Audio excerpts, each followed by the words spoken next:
I'm loading up my float tube today to go and enjoy a morning's fly fishing, or a day's fly fishing in fact, on one of our still waters here in KZN. So I'd like to invite you to join me for the day. It's lovely sunny winter weather, cold in the mornings but lovely during the middle of the day, and I'd love to get out there on the water, see if we can catch some fish, share some tactics, and hopefully not make too many mistakes, and come along for the ride and enjoy the day out with me.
Okay, so here we are, really difficult conditions.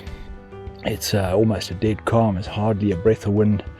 The water's crystal clear, I can see the bottom beneath me in the tube here. And yeah, trying to fish delicate. So I've got a size 16 flashback pheasant tail on the point, and then above it on a driftless dropper I've got a black DDD, a small one, about a size 12. And I'm using 5x tippet. It's kind of got what you got to use in this clean water. But I haven't seen anything move here, so far from easy conditions. I could easily switch to the intermediate line just to get that wake off the surface, but let's have a look. Let's try with the dry dropper for now. So yeah, float tubing in this really flat calm. I almost think I shouldn't be on a tube, I should be on the edge, because no matter what you do, you create these huge ripples. So I might go to the edge later.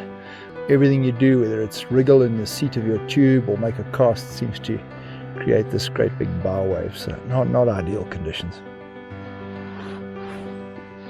Let's try and put that fly back out, and you'll see what I mean. It's like huge. I don't know, everything just seems so obvious. Delicate cast, but I don't know. You do what you can. Okay, so you heard me mention this driftless dropper. What did I mean by that? Well, this is how it works.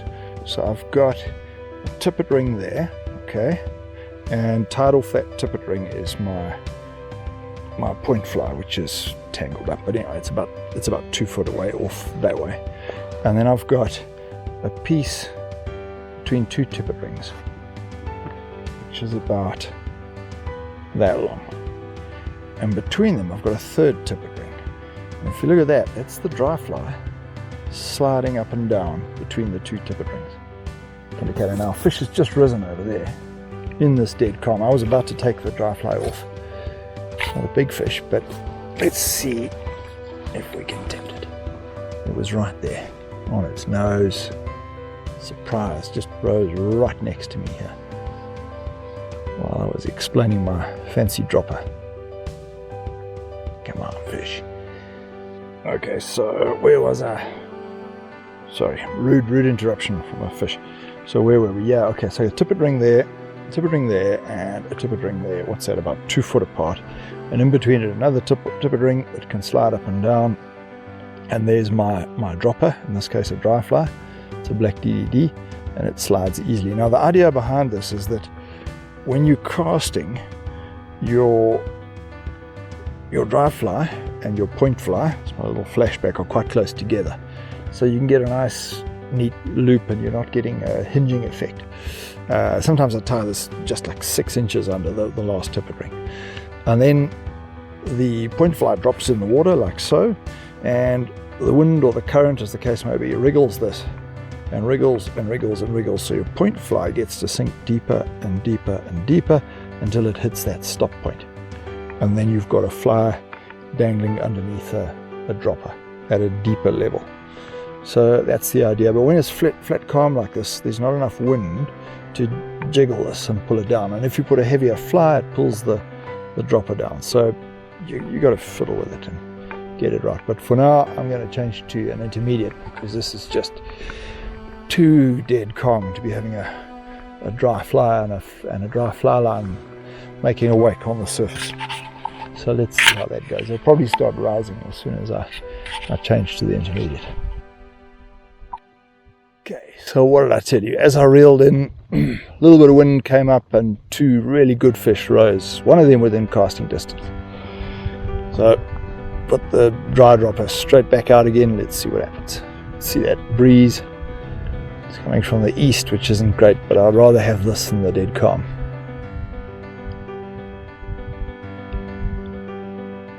Ripples obscuring the wake made by the float tube. So fish are moving, things are looking up. Let's have a look. That's off.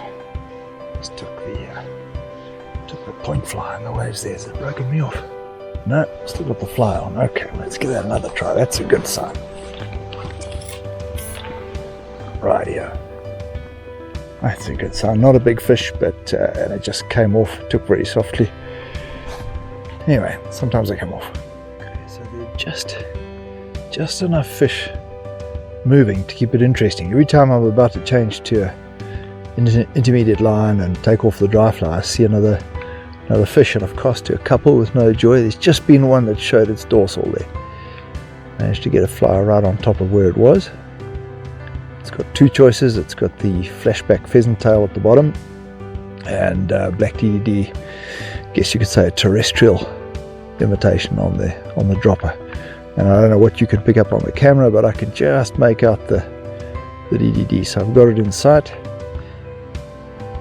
It's just now. Okay, so being patient. Come on.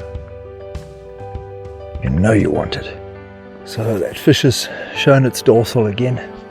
It keeps tending to almost dead calm. Just enough wind for me to keep the faith and keep the dry fly on, and just enough surface movement to keep the dry fly on. So that fish has shown its dorsal again, a little swirl over there, and that area I'm casting towards looks like it's very shallow, but there's actually a drop off there, and I know that from wading it. So you've got a shallow area where the grass is growing, well, not all that shallow, but 5 foot deep sometimes, and then just off it drops to about 10 foot. So I've got a fly kind of on the drop off, well, over the drop off, and now it's just a waiting game. I'm right in the zone. The fish has risen there twice, or was it 3 times, and I've just got to resist retrieving and paddling and casting. It just got to leave it there. Yeah, there's another fish moved just behind us off the end of that same feature, that same drop off. It's like a ridge or a peninsula just underneath the water. It's a good spot. Okay, so I'm just ravenously hungry, so I switch off the camera to eat a snack bar, and I thought, well, let me leave the dry fly out while I'm doing that. At least it's got a chance. So what happens, I open the snack bar, the fish takes a dry fly, which of course I missed on the strike, but another one's just risen there in amongst those reeds. So yeah, it's happening here.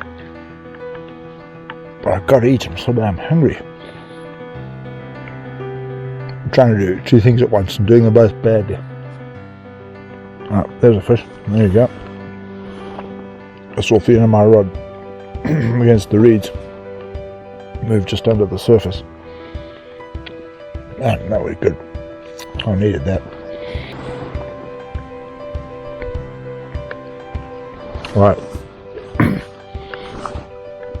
Now stop talking about it and do it. I'm going to reel this in, and I'm going to put out the intermediate. This is just way too calm to be fishing on the surface. This is you can see that dry fly bulging there off the end of the leader. This is a black DDD, so it's a DDD tied with deer hair, black deer hair. But what's different about it is, as a collar and a sighter post, or wing if you want to call it, it's got CDC. And I'll tell you what, if you want an unsinkable dry fly, this is it. Things like a cork. It can be drenched and it still floats. Anyway, let's put that aside. That's what I was fishing. Have a look at that. I don't know if that's focusing. That's what I was fishing. A little size 16 flashback pheasant tail. A couple of feet under the black DED, but that's not working. Oh damn, it's a bloody fish rise again. Why do they keep doing this to me? Okay. That wasn't a big fish, but we've got to catch it. Alright, come on fish, let's get it. I was right here, casting distance. Just off the end of those reeds, right there. I was about 2 feet to the left of where it moved, but accurate enough. And my ripples going out, those don't feel good. Just way too much disturbance. Come on. Tweak. Come on, fish, you know you want it.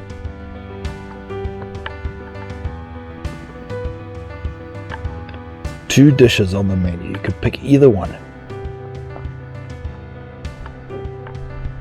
Fussy bastards.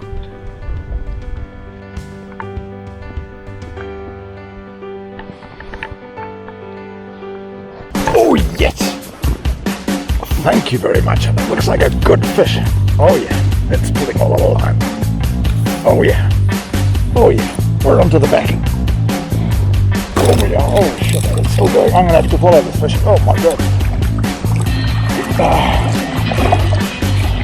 I took the dry. What a fish. Okay, let's try and get us back onto the line. There we go. Got the line back inside the reel. Oh yeah.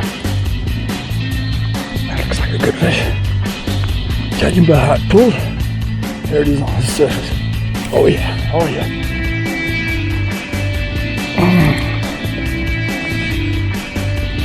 Strong winter fish.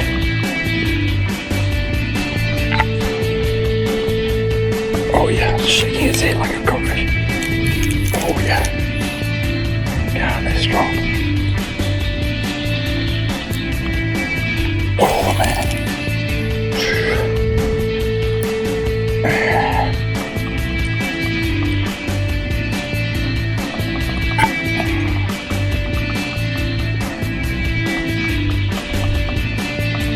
Oh gee. Yeah, it's running and we're going back onto the backing again. No, not quite.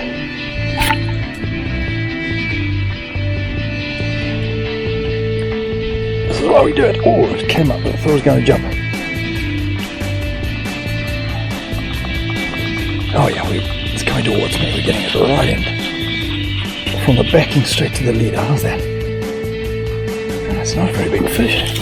It's just really strong. Look at that. This is why we do this. This is awesome.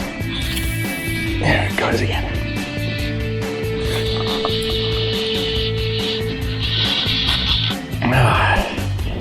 Glad I persisted with a dry fly. Always nice taking them on a dry. Oh, come on, fish, get your head up. Gee, they're strong. Can't horse them too much. I'm on 5x here.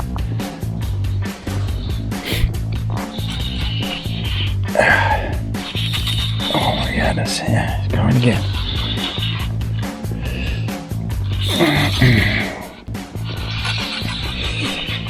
I had to stop working some angles.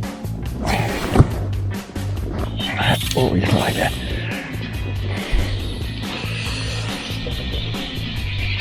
Oh, there's a good fish.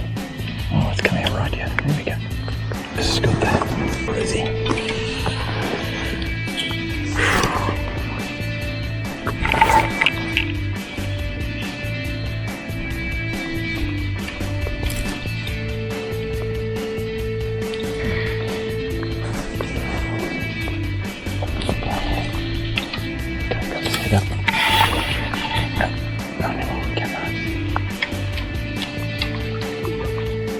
Oh, he's coming under the tube for shelter. That's a good idea. We got you. There we go. What a beautiful fish. I reckon it's more than 4. I reckon it's going on 5. Let's get that fly out. Marvelous, that's easy enough.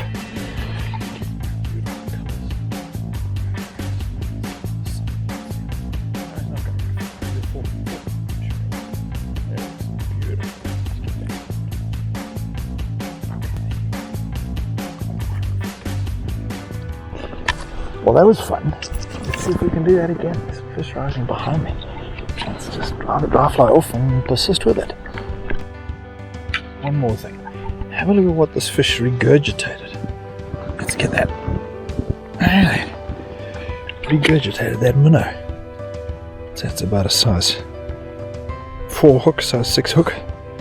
Okay, so they're still eating minnow even in this cold water. Here's a clue. There's a clue. If the dry fly's not working, we can stick on one of those. Here we go. Just released the first fish. And the second fish was moving. Put the dry dropper in there, and the dry disappeared as it landed. Fish took the little pheasant tail nymph on the point. Smaller fish, but a beautiful fish nonetheless. Let's see if we can get it in early and not disturb the water any more than we need to. That way we can catch its brother. Oh no, it's strong. Oh, look at that. Oh man, just what I didn't want it to do. Let's try and get it early, an early netting here. There we go. Let's head up.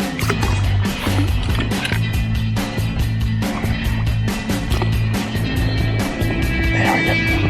Oh no, it's all the net. There's a duff. Okay, let's try that again. No, I know it doesn't work. That's badly done.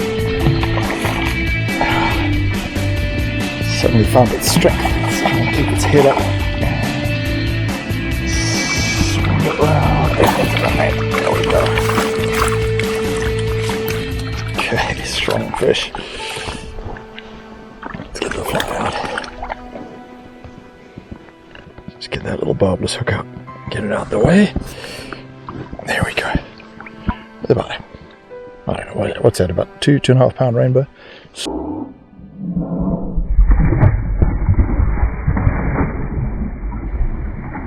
Wow, that was fun. Let's see if we can get another one.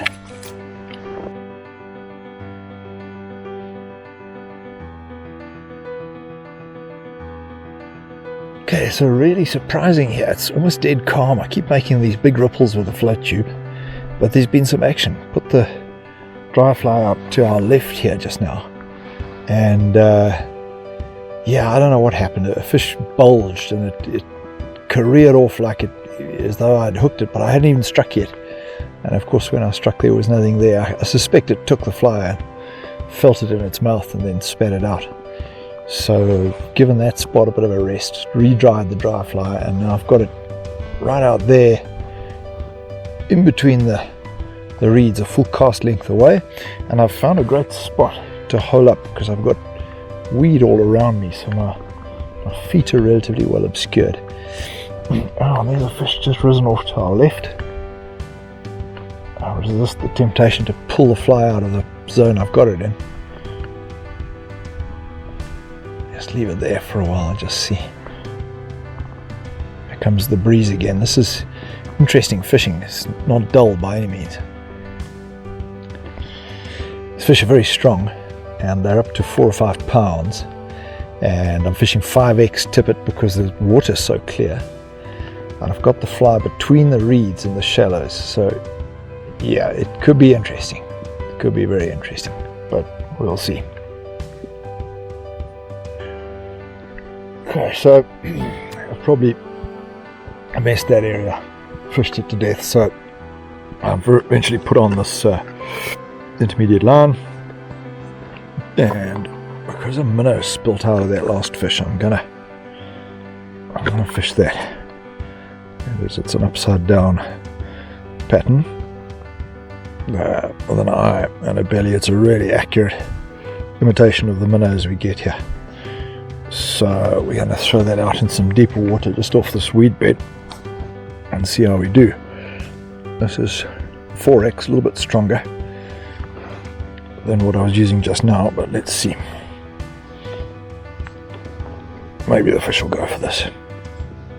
Just doing a little improved clinch here. Man, these hooks are sharp. Get it through there.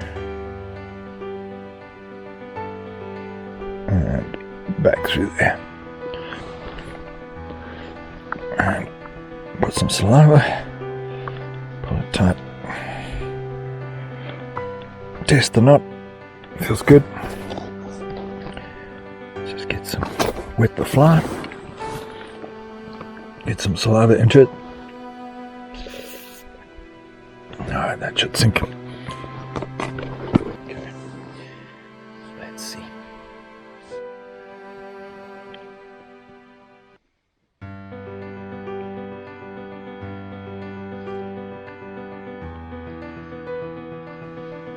Oh yeah. Oh damn, that was a good hit. I like that. Oh yes, there we go. Oh, that's off again. Oh man, it took the fly. Damn, bad knot. I've been having a string of those. Damn, what happened there? Alright, it's onto my tippet ring. An old knot. Damn, alright, I'll have to do that again. Okay, so I've come in for a comfort break. The water's quite cold. Got 2 pairs of long johns on, so you can go for quite a while, but there comes a time where you've got to go in to move your toes and remind yourself that you've got blood in them. And just looking along the shore, it's rocky, and there could well be fish, you know, doing their spawning thing along here. So I'm going to take the rod out of the tube and just walk along the shore and see what we can do before climbing back in. Just having a bit of a break, I guess. There we go. Let's try the fish.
Okay, so I tried along that rocky shore, paddled back across to the car, got something to eat, got some more water, and I must say it seems a bit slower. I'm not seeing fish move, but going to go back to those shallows, go and see if we can pull any fish out of there with the minnow or whatever else.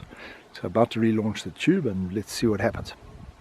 Got some water, feel much better. Something to eat and drink, stash all the gear in here, tackle that side.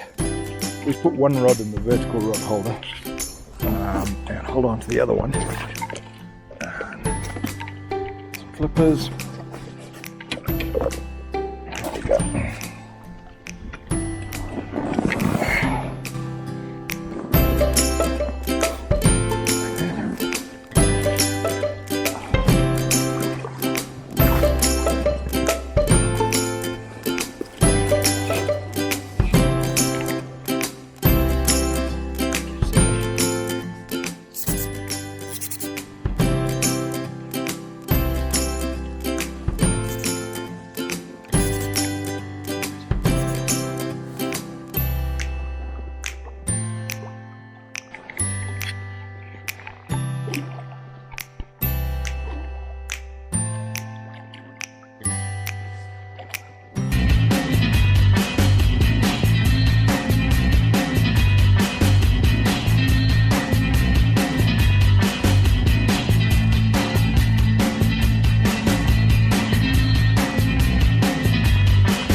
here was fishing out in the waves, fishing a 4-weight outfit, 9-foot 4-weight, and that line I've got on is a Rio. This is the floating line, the Rio Gold, and at times during the day I was using the hover line, and yeah, just with that minnow out there. The leader's about, I don't know, somewhere between 14 and 18 feet, and what the footage doesn't show is that the odd patches of weed, there's some shallows with a little bit of reed coming into them, even if it's quite deep.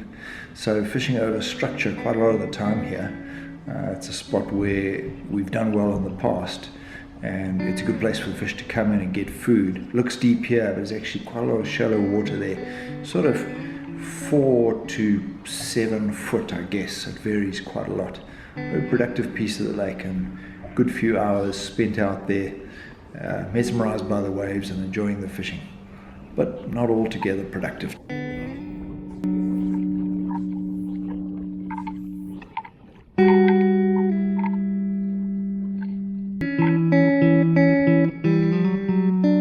Right, so there's a bit of a chop on the water. The wind swung round. It's more northerly or northeasterly than easterly, and it's kind of 3:30 in the afternoon. The sun's starting to get a bit low in the sky. There's that lovely winter golden glow, and yeah, I've still got the minnow on, and I'm throwing it against those reeds over there.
Okay, so the fish have gone totally off the boil. That intermediate line and fishing near the surface doesn't seem to be working, so I'm going to try something different now and put a bloodworm on. In fact, no, what I'm going to do is put what we call a black and red. So I'm going to put on a little 2 midges. I'm going to put on a black one right onto this 3X here, so, and then I'm going to put a red one behind that, and I've got on a sinking line. I'm going to go into the deep water, and I'm going to put this on the bottom. Not the most exciting fishing, but it often produces the results, so let's see if that works. Now, this is a barbless hook, so what I will do is I will tie the dropper to the eye of the hook so that I've got a secure place to anchor it. And then I won't be pulling it. I'll be fishing it dead slow, so it won't be pulling along at a funny angle. So there's my piece of 3X onto there, and I've got quite a short leader, so I can afford to grab my pocket here. I can afford to grab some 4X, just a little piece like that, and put the red bloodworm on the end.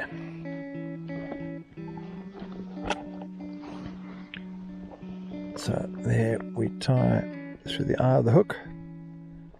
Just do an improved clinch. Moisten that up. Pull it tight. Push it snug. Looking good.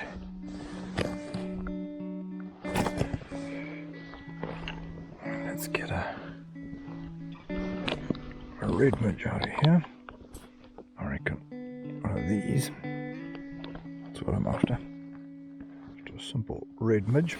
And we'll put that on the point.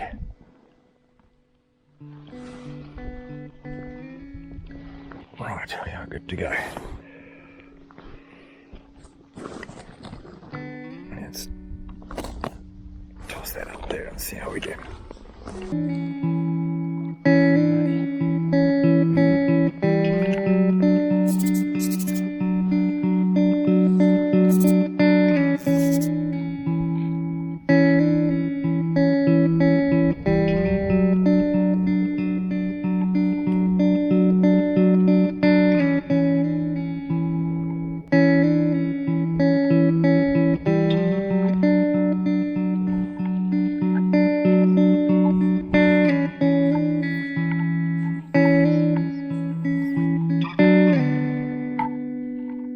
Okay, so I'm not having fun out here. It's like throwing a sinking line and nothing's happening.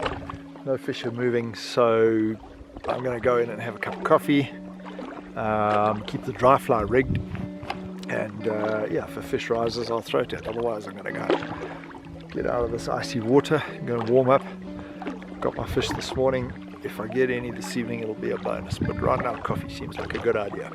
Yeah, the sun sets mighty quickly here and it gets cold, so just got in off the water, got out of wet waders, and gonna set up the stove here and just have a cup of coffee and watch the water and see if anything rises. If it does, I've got a rod rigged up. If it doesn't, well,